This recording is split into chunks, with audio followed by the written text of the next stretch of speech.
Ito yung switch na parang mag hazard. Papalitan ko ito yung papalitan ko ito yung stock ng switch.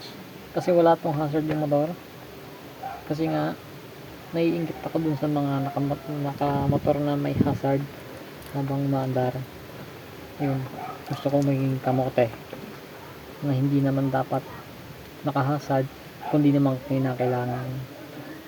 Joke lang. Ito ay plug and play. Mabilis lang siya ikabit. Tanggalin mo lang yung switch, sungkitin mo lang yan, tapos ayun, isasalpak mo na yung bago. Yun na yun, salpak mo ulit.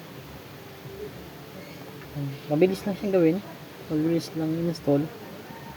Ayun na, gumagana na yung hazard. Ang patay niya na sa gitna. Pag diretso mo siya sa kanan at iniretso sa kaliwa, lalabas yung hazard. Ganon din, vice versa, kaliwa, diretso sa kanan, lalabas yung hazard.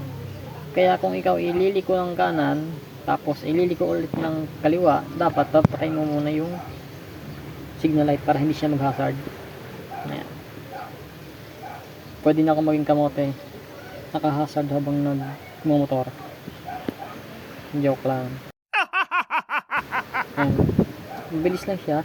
Tsaka mura lang to, wala pang 100 ha. Lalagay ko sa comment section yung link kung gusto nyo bumili, gusto nyo rin maging kamote. Joke lang.